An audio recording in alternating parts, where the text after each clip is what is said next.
আমাদের জীবনের সবচেয়ে একটা বড় ভুল হচ্ছে আমরা সুখ দাতাকে নারাজ করে সুখের তালাশ করি, শান্তি দাতাকে নারাজ করে আমরা প্রশান্তি খুঁজি, যার কারণে চাওয়াটা চাওয়াই থেকে যায়, পাওয়াটা আর হয় না। আগুন দেখলে সবাই পালাবে, এটাই তো বাস্তবতা। আগুনে স্পর্শ করলে শরীর ক্ষত বিক্ষত হয়ে যাবে, এটাই তো বাস্তবতা।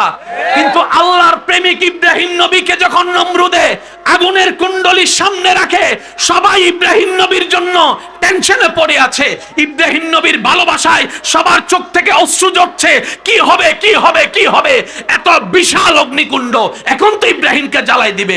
ইব্রাহিম তো অনেক অসাধারণ একটা মানুষ, ইব্রাহিম তো অনেক ভালো একজন মানুষ, সবার মায়ার প্রকাশ, সবার চেহারায় টেনশন, কিন্তু ইব্রাহিম নবী মুস্কি মুস্কি হাসতে আছেন।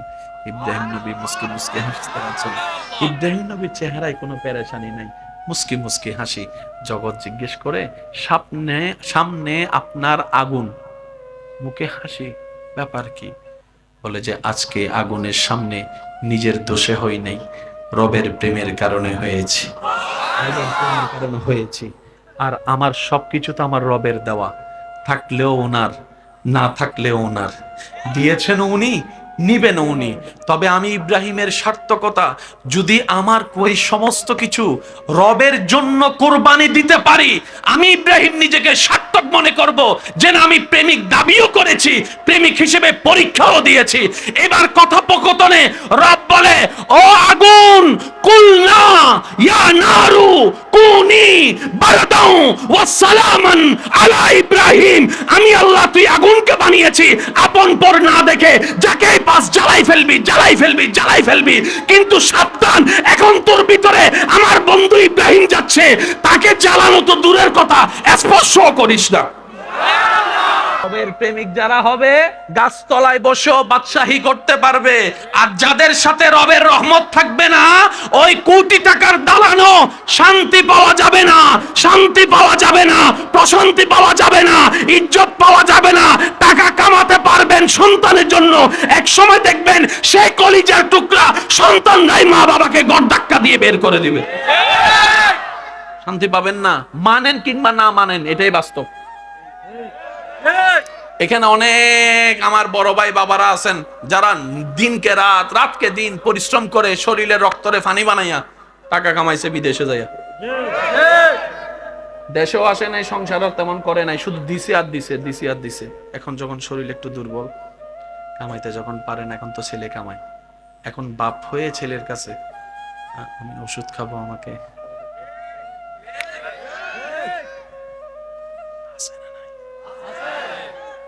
যদি এমন কোন সন্তান এখানে বসে থাকেন যিনি বাবাকে দেন, মাকে দেন, আজকে থেকে একটা কথা মনে রাখবেন, কখন কি দরকার আপনার তো একটা আইডিয়া আছে। চাওয়ার আগেই হাদিয়া স্বরূপ মা এবং বাবার হাতে দিয়ে দেবেন। আল্লাহ যদি আপনাকে সামর্থ্য দেয়, কিছু টাকা মায়ের বালিশের নিচে, বাবার বালিশের নিচে, কিংবা ওনারা সব জায়গায় যেখানে হাত দেয় বেশি, ওই জায়গায় রেখে দিবেন। মা বাবাকে যেন চাইতে না হয়, আমাকে এটা দে, আমাকে এটা দে। দেখবেন আল্লাহ তাআলা আপনাকে এমন এমন জায়গা থেকে দিবে রে ভাই, আপনি রাখার জায়গা পাবেন না। যে কোনো একজন শিল্পপতির সাথে, বাংলাদেশের একজন টপ টপ লেভেলের কোটিপতি শিল্পপতি, কথা বলার যখন সুযোগ হয়েছে, ওনাকে আমি কিছু প্রশ্ন করেছিলাম যে আপনার সফলতার পিছনে কারণ কি। উনি বেশ কয়েকটা কারণ বলেছে, তোর মধ্যে একটা কারণ উনি বললেন যে আমি কখনো হা হুতাশ করি নাই, না শুকরিয়া করি নাই, যখন যা দিয়েছে আল্লাহ আমি আলহামদুলিল্লাহ বলে গ্রহণ করেছি। উনি দ্বিতীয় নম্বর আরেকটা কথা বলেছেন, আমি কখনো আমার মা বাবা কষ্ট পাবে এমন কোনো কথাও বলি নাই, এমন কোনো কাজে করি নাই, আমি সবসময় আমার মা বাবার পায়ের দিকে তাকিয়ে কথা বলি। মানে আমরা তো চোখে চোখ রেখে কথা বলি না, উনি বলছেন আমি চোখে চোখ রেখে কথা বলি না, কারণ শয়তান তো সবসময় লেগে থাকে, বেয়াদবি করাই নিবে, সেজন্য আমি মা বাবার সামনে যখনই দাঁড়াই, আমি পায়ের দিকে তাকায় কথা বলি, যেন আমার ভিতরে রাগ আসলো, রাগটা শয়তান দেখাইতে না পারে। সবাই প্রেম করে কিসের জন্য? অশান্তির জন্য না শান্তির জন্য? শান্তির জন্য। অশান্তির জন্য কে প্রেম করেনি? প্রেম করে সবাই কিসের জন্য? অশান্তির জন্য, অশান্তির জন্য। আর এই প্রেমে তারে সুইসাইড করাই ফেলতেছে। রাতের ভাত শেষ, রাতের ঘুম, জোরে কানে রাতের ঘুম। এবার সে কইছে, কয় এটা তো কো কো আমাদের জীবনের সবচেয়ে বড় ভুল কি জানেন? আশা করি আপনারা হয়তো আমার সাথে একমত হবেন। যুবক ভাইয়ের একটু মনোযোগ দিবেন, আমার মা বোন যদি শুনে থাকেন আপনারাও খেয়াল করবেন। আমাদের জীবনের সবচেয়ে একটা বড় ভুল হচ্ছে আমরা সুখ দাতাকে নারাজ করে সুখের তালাশ করি, শান্তি দাতাকে নারাজ করে আমরা প্রশান্তি খুঁজি, যার কারণে চাওয়াটা চাওয়াই থেকে যায়, পাওয়াটা আর হয় না। আগুন দেখলে সবাই পালাবে, এটাই তো বাস্তবতা। আগুন স্পর্শ করলে শরীর ক্ষত বিক্ষত হয়ে যাবে, এটাই তো বাস্তবতা। কিন্তু আল্লাহর প্রেমিক ইব্রাহিম নবীকে যখন নমরুদে আগুনের কুণ্ডলীর সামনে রাখে, সবাই ইব্রাহিম নবীর জন্য টেনশনে পড়ে আছে। ইব্রাহিম নবীর ভালোবাসায় সবার চোখ থেকে অশ্রু ঝরছে, কি হবে কি হবে কি হবে, এত বিশাল অগ্নিকুণ্ড, এখন তো ইব্রাহিমকে জ্বালাই দিবে। ইব্রাহিম তো অনেক অসাধারণ একটা মানুষ, ইব্রাহিম তো অনেক ভালো একজন মানুষ, সবার মায়ার প্রকাশ, সবার চেহারায় টেনশন। কিন্তু ইব্রাহিম নবী মুস্কি মুস্কি হাসতে আছেন, ইব্রাহিম নবী মুস্কি মুস্কি হাসতে আছেন। ইব্রাহিম নবীর চেহারায় কোনো পেরেশানি নাই, মুস্কি মুস্কি হাসি।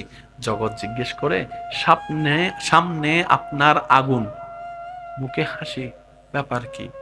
বলে যে আজকে আগুনের সামনে নিজের দোষে হই নাই, রবের প্রেমের কারণে হয়েছি, রবের প্রেমের কারণে হয়েছি। আর আমার সবকিছু তো আমার রবের দেওয়া, থাকলেও ওনার, না থাকলেও ওনার, দিয়েছেন উনি, নিবেন উনি। তবে আমি ইব্রাহিমের সার্থকতা, যদি আমার ওই সমস্ত কিছু রবের জন্য কোরবানি দিতে পারি, আমি ইব্রাহিম নিজেকে সার্থক মনে করব যে না, আমি প্রেমিক দাবিও করেছি, প্রেমিক হিসেবে পরীক্ষাও দিয়েছি। এবার কথোপকথনে রব বলে, ও আগুন, কুলনা ইয়া নারু কুনি বারদাও ওয়া সালামান আলা ইব্রাহিম, আমি আল্লাহ তুই আগুনকে বানিয়েছি আপন পর না দেখে, যাকে পাস জ্বালাই ফেলবি জ্বালাই ফেলবি জ্বালাই ফেলবি, কিন্তু সাবধান, এখন তোর ভিতরে আমার বন্ধু ইব্রাহিম যাচ্ছে, তাকে জ্বালানো তো দূরের কথা, স্পর্শ করিস না। সুবহানাল্লাহ, জোরে। জগৎ দেখতেছে ইব্রাহিম নবী শেষ, আল্লাহ কয় তোদের চোখ আর আমাদের চোখ, আমার চোখ বেশ কম আছে, তোদের বুঝ আর আমার বুঝ অনেক বেশ কম আছে। এখানে ওলামায়ে কেরামের আমি একটু দোয়া চাইবো। কোরআন যে কত চমৎকার কিতাব। আল্লাহ তাআলা বলছেন, কুলনা ইয়া নারু কুনি বারদাও ওয়া সালামান আলা ইব্রাহিম। বাহ্যিক অর্থ, আগুন তুমি ওনাকে জ্বালায়ও না, ওকে। এবার আগুনের ধর্ম কি? ঠান্ডা না গরম? গরম। বেশি গরম হইলো গজব, বেশি ঠান্ডা হইলো গজব। বলেন না ভাইয়া? বেশি গরম হলো গজব, বেশি ঠান্ডা হলো, সেজন্য হয়তো অনেকে এখানে গোসল করে না। ভুল কইছি মনে হয়। শীতকাল যাইলে আমার মিস কল দিস, আছে না? বেশি ঠান্ডা হইলো গজব। এবার আল্লাহ চমৎকার, কত চমৎকার আয়াতটা বলেছেন, একটু খেয়াল করেন। কুলনা ইয়া নারু কুনি বারদাও, আগুন তুমি আমার ইব্রাহিমের জন্য ঠান্ডা হয়ে যাও। ঠান্ডার মধ্যে তো -1, -2, -3, -4, -7, -8, -12, -15ও আছে, -18ও আছে, যা আছে আর কি, বরফ জমা যায়। এবার আগুন জিজ্ঞেস করে, আল্লাহ কেমন ঠান্ডা হব? কারণ বেশি গরম হলেও গজব, বেশি ঠান্ডা হলেও গজব। আল্লাহ কেমন ঠান্ডা হব? এবার রব বলছেন, ওয়াসালামান আলা ইব্রাহিম, কুলনা ইয়া নারু কুনি বারদাও ওয়াসালামান আলা ইব্রাহিম, এমন ভাবে আমার ইব্রাহিমের জন্য ঠান্ডা হও যেন নাতিশীতোষ্ণ হয়, না গরম না ঠান্ডা। বলেন না সুবহানাল্লাহ।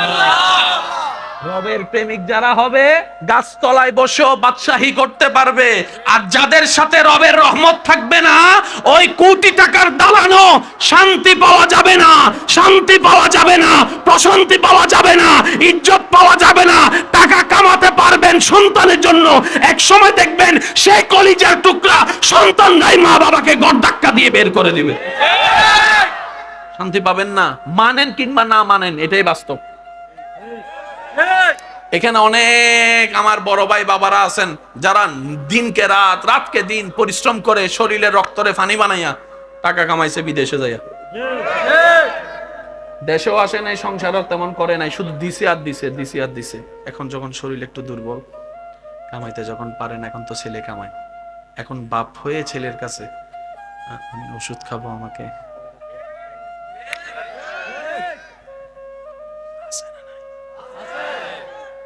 যদি এমন কোন সন্তান এখানে বসে থাকেন যিনি বাবাকে দেন, মাকে দেন, আজকে থেকে একটা কথা মনে রাখবেন, কখন কি দরকার আপনার তো একটা আইডিয়া আছে।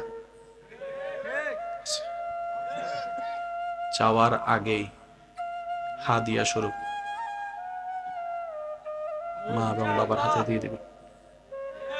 আল্লাহ যদি আপনাকে সামর্থ্য দেয়, কিছু টাকা মায়ের বালিশের নিচে, বাবার বালিশের নিচে, কিংবা ওনারা সব জায়গায় যেখানে হাত দেয় বেশি, ওই জায়গায় রেখে দিবেন। মা বাবাকে যেন চাইতে না হয়, আমাকে এটা দে, আমাকে এটা দে। দেখবেন আল্লাহ তাআলা আপনাকে এমন এমন জায়গা থেকে দিবে রে ভাই, আপনি রাখার জায়গা পাবেন না। যে কোনো একজন শিল্পপতির সাথে, বাংলাদেশের একজন টপ টপ লেভেলের কোটিপতি শিল্পপতি কথা বলার যখন সুযোগ হয়েছে, ওনাকে আমি কিছু প্রশ্ন করেছিলাম যে আপনার সফলতার পিছনে কারণ কি। উনি বেশ কয়েকটা কারণ বলেছে, তোর মধ্যে একটা কারণ উনি বললেন যে আমি কখনো হা হুতাশ করি নাই, না শুকরিয়া করি নাই, যখন যা দিয়েছে আল্লাহ আমি আলহামদুলিল্লাহ বলে গ্রহণ করেছি। উনি দ্বিতীয় নম্বর আরেকটা কথা বলেছেন, আমি কখনো আমার মা বাবা কষ্ট পাবে এমন কোনো কথাও বলি নাই, এমন কোনো কাজে করি নাই। আমি সবসময় আমার মা বাবার পায়ের দিকে তাকিয়ে কথা বলি। মানে আমরা তো চোখে চোখ রেখে কথা বলি না, উনি বলছেন আমি চোখে চোখ রেখে কথা বলি না, কারণ শয়তান তো সবসময় লেগে থাকে, বেয়াদবি করাই নিবে। সেজন্য আমি মা বাবার সামনে যখনই দাঁড়াই, আমি পায়ের দিকে তাকায় কথা বলি, যেন আমার ভিতরে রাগ আসলো, রাগটা শয়তান দেখাইতে না পারে। এই জিনিসটা কি করা যাবে? ভাইয়া করা যাবে? এখানে সংসার চালান এমন অনেকেই আছেন না, হাত তোলা লাগবে না, শুধু আমি বলছি আপনারা একটু মনোযোগ দিয়ে শুনুন। আমরা অনেক সময় রাগ করে, অহংকার করে, কিংবা এনে কোনো একটা কারণে আমরা অনেক সময় বলে ফেলি, এই তোরা আমি খাওয়াইতেছি, আমি পড়াইতেছি, আমার ঘরে থাকতেছস, আমার ঘর থেকে বাইর হো, তোকে আমি চালাচ্ছি। বলছেন বলছেন মাফ, আর জীবনও বললেন না। একটা কথা মনে রাখবেন, কেউ কারোটা খায় না, যার যার রিজিকেরটা সে সে খায়। এটা একদম লিখে রাখেন। একজন মানুষের প্রতি মাসে ইনকাম 20,000 টাকা, তার ঘরে মানুষ কয়জন একটু খেয়াল করেন? মা, বাবা, স্ত্রী, 3 সন্তান, 5 সন্তান। তা 5, বউ একজন, 6 জন, মা বাবা 8 জন, সে 9 জন। 20,000 টাকা কামায়, 9 জনের জন্য খরচ হয়। বুঝবেন? 20,000 টাকা কামায়, 9 জনের জন্য প্রতি মাসে খরচ হয় 200 টাকা মতো বাঁচে। কত বাঁচে? এবার সেই হিসাবে যদি 9 জন থেকে 2 জন কমে, খরচ কি বাড়বে না কমবে? একটু জোরে বলেন না। এটাই তো স্বাভাবিক। ওনার মাও মারা গেল, বাবাও মারা গেল, উনি সংসার চালাচ্ছেন ঠিক 20,000 টাকা বেতনে। কিন্তু বাস্তবতা দেখা যাচ্ছে, এক সময় 20,000 টাকা দিয়ে 9 জনের সংসার যেটা চলতো, এখন সে 20,000 টাকা দিয়ে 7 জনের সংসার চলছে। তুমি হিসাব করতে বসলো, 2 জন তো খানেওয়ালা কমে গেছে, 2 জনের ওষুধ খরচ তো কমে গেছে, 2 জনের ডাক্তারি খরচ তো কমে গেছে, 2 জনের অনুপ্রাসঙ্গিক খরচ তো কমে গেছে। এটা তো আমার 20,000 টাকা থেকে বেঁচে যাওয়ার কথা, সেটা তো জমে যাওয়ার কথা। কিন্তু হিসাব পাই না কেন, হিসাব পাই না কেন, হিসাব পাই না কেন? তখন তার মন উত্তর দেয়, তুমি এতদিন ভেবেছিলে তুমি তোমার মা বাবাকে খাওয়াইয়াছ না, আল্লাহ তাআলা তোমার মা বাবা মানে আল্লাহর বান্দা, আল্লাহর বান্দাদেরকে তোমার মাধ্যমে রিজিক দিয়ে খাওয়াইয়াছেন। ওনারাও চলে গিয়েছেন, একটু বলতে হবে, ওনারাও চলে গিয়েছেন, রিজিকও নিয়ে গেছে।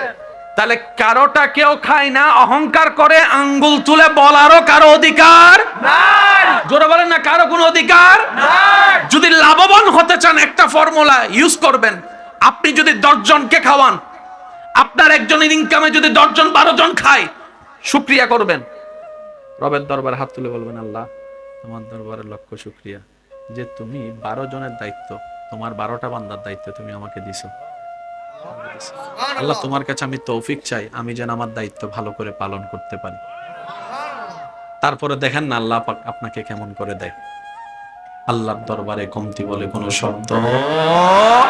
আল্লাহ আমাদের সবাইকে 5 ওয়াক্ত নামাজ আদায় করার তৌফিক দান করুক, মা বাবা সেবা করার তৌফিক দান করুক, বড়দেরকে সম্মান, ছোটদেরকে স্নেহ করার তৌফিক দান করুক। মসজিদের মিনার থেকে যখনই আজানের আওয়াজ আপনার আমার কানে আসবে,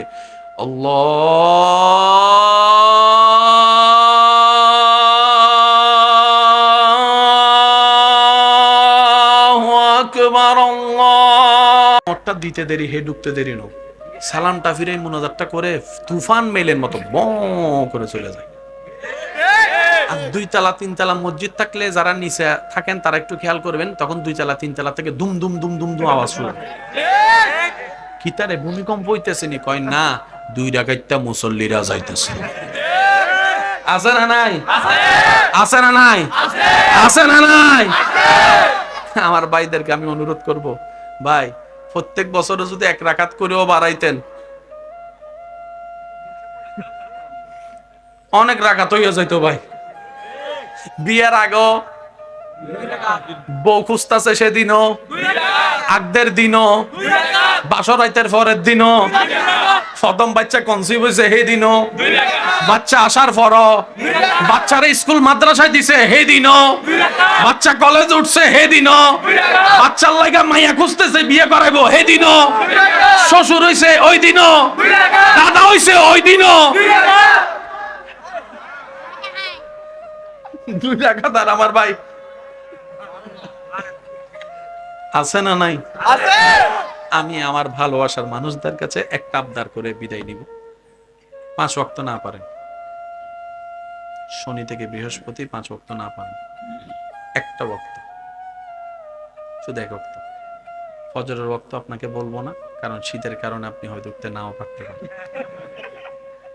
কম্বলের ভালোবাসার কারণে হয়তো আপনি উঠতে না পারেন। সেজন্য আমি আমার ভালোবাসার ভাইদের কাছে শুধু একটা ওয়াক্ত চাইবো, সেটা আবার এশারাতটা চাইবো না যেটাতে রাকাত বেশি, এটাও চাচ্ছি না। আসরের ওয়াক্ত, শুধু একটা ওয়াক্ত চাই, আসরের ওয়াক্ত। হাত তোলার দরকার নাই, আমি বলছি আপনি শুধু নিজের মনের সাথে নিজে একটা ওয়াদা করেন, আপনি জানবেন, আপনার আল্লাহ জানবে, আর কারো জানার দরকার নেই।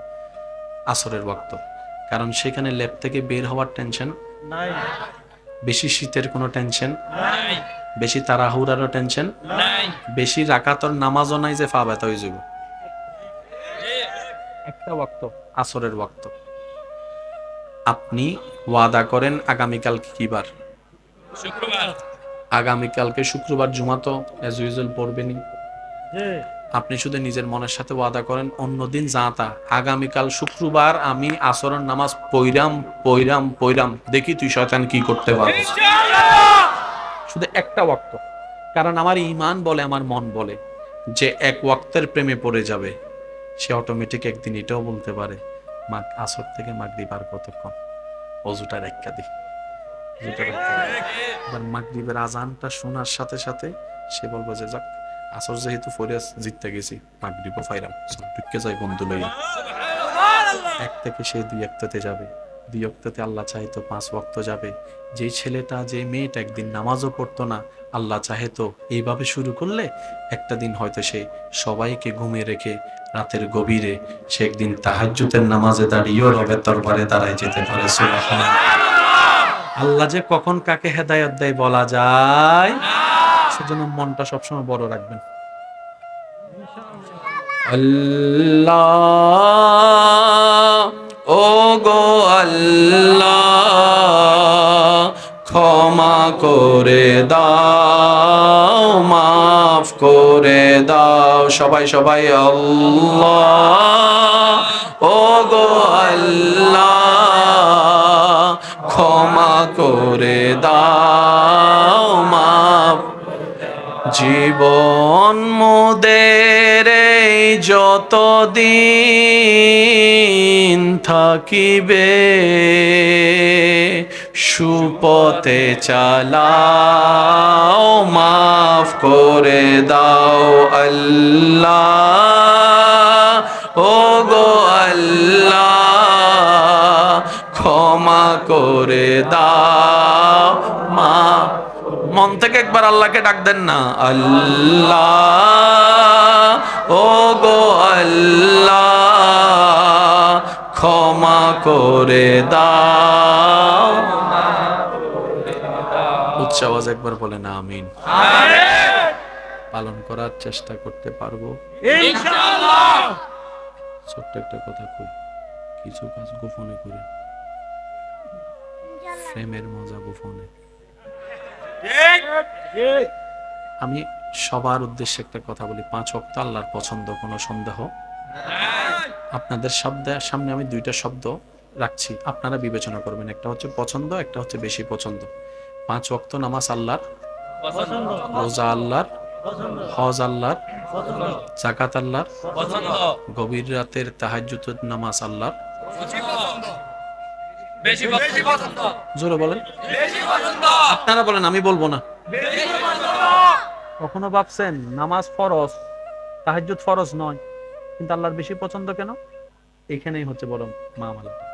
রব বলে যে 5 ওয়াক্ততে আমার হুকুম আছে, কিন্তু আমি তাকে তাহাজ্জুদ পড়তে বলি নাই, বলছি ঘুমাইতে। সে আমাকে খুশি করার জন্য ঘুমটাকে বিসর্জন দিয়ে আমাকে রাজি করার জন্য সে দাঁড়িয়ে গিয়েছে। আপনার একটা টাকা অনেক কোটি টাকা হবে, কিন্তু শর্ত হচ্ছে যে আমরা দান করার পরও পাই না কেন জানেন? আমরা দেওয়ার সময় এইভাবে দিই।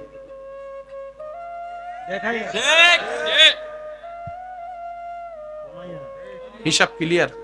যদি বান্দা বাবা দেয়, আল্লাহ দিবে না, আল্লাহ দিবে না। যদি বান্দার চোখে গোপন থাকে, রব বলে যে আমি দিব। সেজন্য ইসলামে কি বলেছে? ডান হাতে দান করো। এটার মানে কি জানেন? কেউ যেন না জানে। এখন আপনি বলবেন, ভাইয়া দান করার জন্য তো টাকার দরকার, আমার কাছে তো টাকা নাই। এসে কথা বলে না। দান করার এই সওয়াবটা পাওয়ার জন্য তো টাকার দরকার, আমার কাছে টাকা নাই। আমি বলবো যে ভাই, আমি হয়তো আপনাকে বুঝাতে জানি না, দান করতে সবসময় টাকা লাগে না। যেমন এই মাহফিলটা আয়োজন হচ্ছে, আপনি রাস্তা দিয়ে হেঁটে যাচ্ছেন, মাহফিল কমিটির ভাইয়েরা, আপনাদের এলাকার এই সন্তান ছাত্র ভাইয়েরা কাজ করছে, আপনি দূর থেকে যাও, এ কিতারে সব ঠিক আছে নি, এটাও দান না। সুবহানাল্লাহ। আর একটু আস্তে কোন, 2টা 3টা চেয়ার দরকার, আনতে গেলে লাগবে 30 মিনিট। আপনি শুনলেন, আপনি তারা ডেকে গেলেন, এদিকে তোরা কমিটি ভালো কথা, ভালো হয়েছে, মাহফিল কি আমরা বাইরে নি, এত দূর থেকে সোফা আনার দরকার কি? আমার ঘরে সোফা আছে, এই যাও 2টা লই আই সোফা। এটাও দান। দেনেওয়ালা সওয়াব আপনাকে বঞ্চিত করবে না। আমি কি বুঝাতে পারছি? কারণ আমরা এমন দেনেওয়ালার গোলাম, যার ভান্ডারে কমতি বলে কোনো শব্দ